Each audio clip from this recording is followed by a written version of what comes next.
Dictation 100 शब्द प्रति minute. Ready start.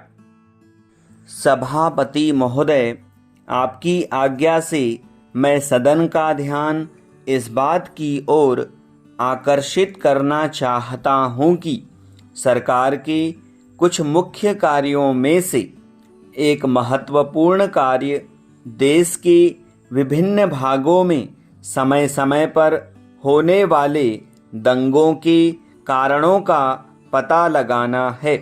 इस सदन के सभी दलों के माननीय सदस्यों ने एक दूसरे पर अनेक आरोप लगाए हैं। मैं इनमें से कुछ आरोपों से सहमत हूं, लेकिन मैं यह मानता हूं कि एक दूसरे पर इस सदन में आरोप लगाने से समस्या का कोई हल नहीं निकल सकेगा और न ही स्थिति में कोई सुधार आ सकेगा।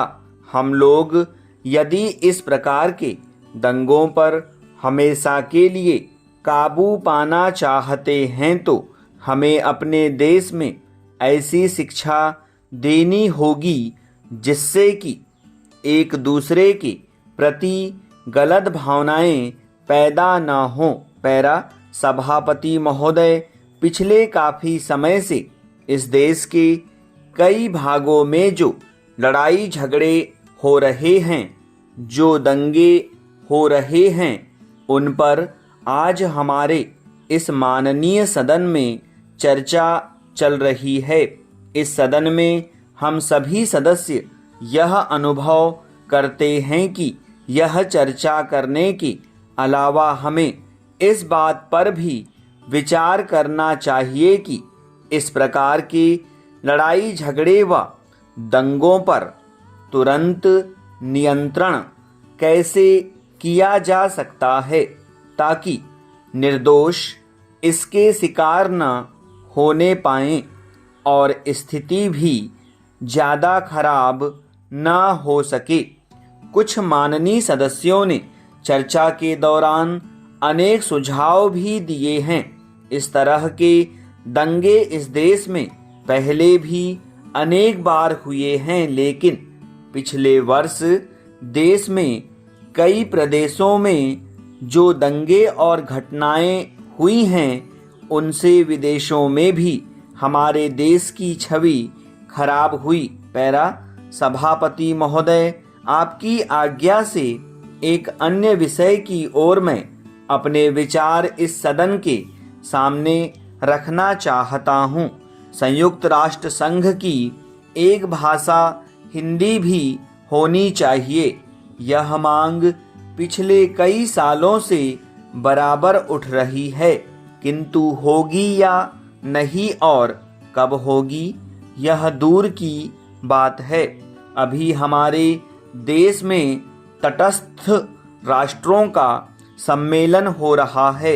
मैं समझता हूँ कि भारत की भूमि पर इतना बड़ा अंतर्राष्ट्रीय सम्मेलन पहले कभी नहीं हुआ था। इसका श्रेय हमारी वर्तमान सरकार को जाता है, किंतु मैंने सुना है कि वहाँ भी हिंदी भाषा का प्रयोग नहीं होगा।